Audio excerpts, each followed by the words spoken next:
In this tutorial, I want to talk to you about you know, doing things to the image that going to help it creatively. So we're not talking about reality. Obviously, this is not a real scene, but it might be something that is more suitable for hanging on a wall. That might be a double space. You might need a bit extra color, a bit extra something to liven up a place. So the original image looked like that. So as you can see, we've gone and warped the road to make it a little bit more interesting. So that's easily done using the liquify tool. So if I go to the original file here, now I'm getting that up, all I've done is I've gone up to filter and to liquify, and I've used a relatively big brush. I'm just using this top one here, which is just sort of like the nudges the image wherever you want, and I'm starting where the car is, and I'm sort of pushing it to the side. So I'm trying to create a nice curve in that road, and likewise sort of curving that way as well. So I'm just doing this a little bit rough and ready, but if you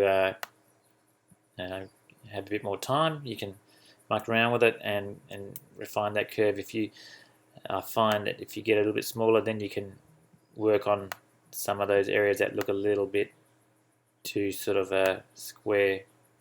Just increase that curve. And for most of the time, you probably wouldn't know that it wasn't a curved road. If if you didn't know that I'd done this, you would have just assumed that yes, it was a curved road, because it tends to work pretty well. It doesn't mess with the pixels too badly. Obviously, the stuff along the side here gets a little bit stretched, but unless it's writing or something like that that you can easily identify, it's not really a problem. So you just give that a bit of a twist and then click OK, and away you go. So I'll just cancel that because we've done it. Get rid of that file, and that was the one on top. I'll just delete that layer. So let's go back to the start. Hold down the Option key or the Alt key and click on that eye. You can see that's where we started out. Turns off all the other layers.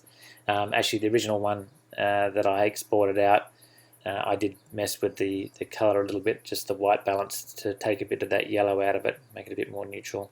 So I knew there was a few colors in here that were probably I would be able to bring out. You can see that there's a bit of texture in there, which has there's some sort of yellows and a bit of reds going on in there, and some other bits and pieces. So obviously the road is a little bit blue, although that's grey, but it's kind of bluish.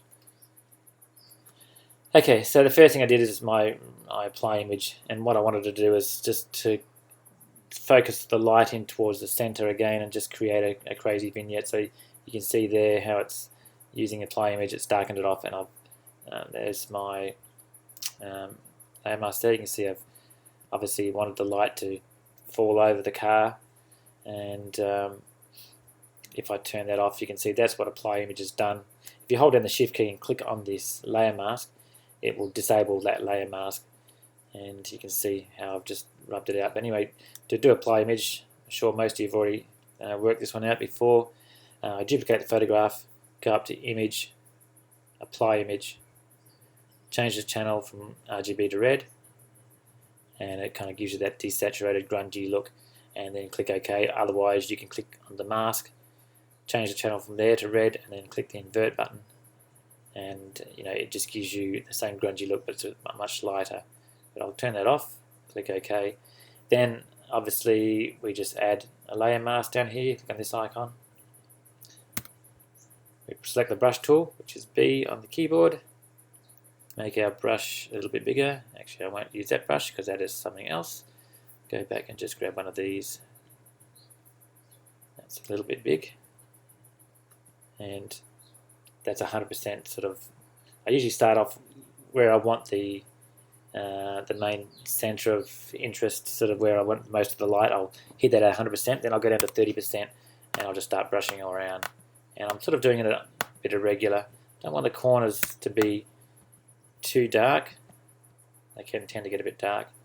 So I've just backed it off to 10. 10% opacity.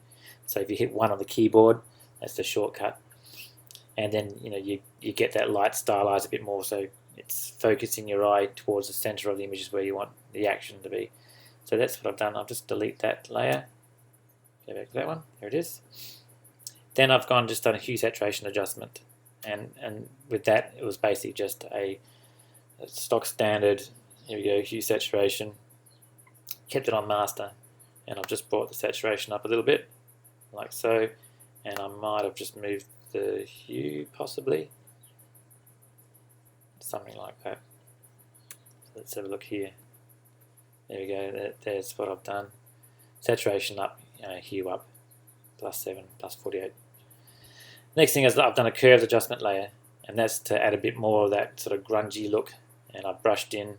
Obviously the road was getting, if you have a look at this, if I shift click on the layer mask, the road was getting very dark as well, so I didn't want that to happen. So I've just, if I alt click or option click on the mask, you can see where I brushed the road back in at a full 100%.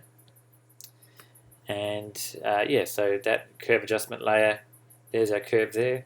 I've just done a sort of a bit of a slight S curve, just pull down that bottom bit, just to give it, make it a bit more dark and grungy. You can go even further if you want. Okay, next thing, let's just go backwards there. Command Z obviously to undo. And next thing is I've gone with my hue saturation, and this time with this hue saturation adjustment layer, I've gone in, let's do one here, and I've used a little hand there, it's a little Trumpy hand, and click on the color that you want to adjust. You can see I've selected the reds there,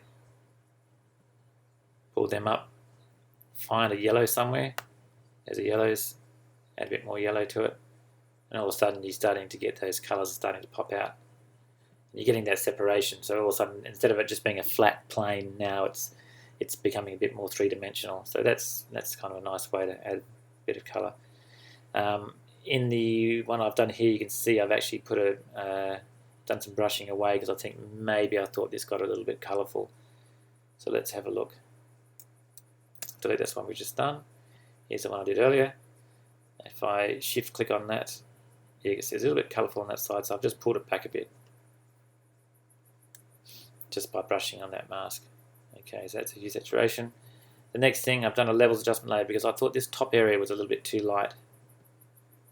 So I've just again darkened it down. Here's our levels there. So what I've done, I've made sure that I haven't clicked any of the whites, but I've pulled the black point in quite a bit.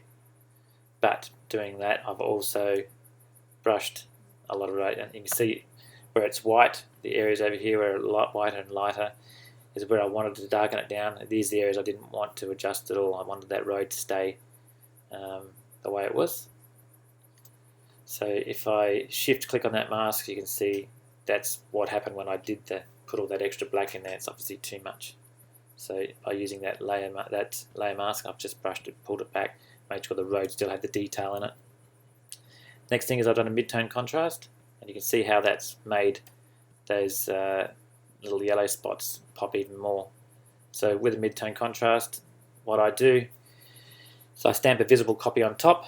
So I go Command Option Shift E, which creates this layer, and then I go up to Filter, down to Sharpen, Unsharp Mask, and I've just set an amount of 20 and a radius of 50, threshold of 0, and that gives you a fairly good mid-tone contrast before it gets a bit too halo-y.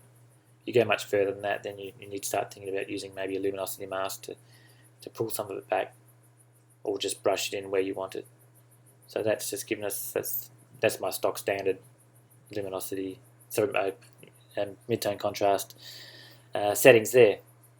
Some people use 25, 25, 0, like 20, 50, 0. So that's it there. I'll just delete that and click that back on. So that's it. That's from start to finish, before and after. So whether you like that sort of thing or not, whether you think that's a worthy image to put on a wall or hang in a gallery, it's just goes to show you that there is color and detail in these images. If you really want to push them to a limit, you can see how much more texture we pulled out of that image anyway.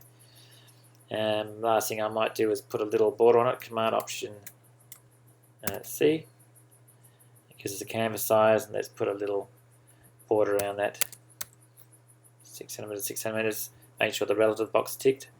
Select your canvas extension color, which is white. If you want to make it a little bit off-white, you can select here and just type in the L value there, units of say 97. Click OK, and then it gives you a slightly off-white, so the it's not. It makes the brighter whites in the image stand out more. So there you go. That's the image, all done and dusted, ready to hang and stick on the wall. Hope you like it.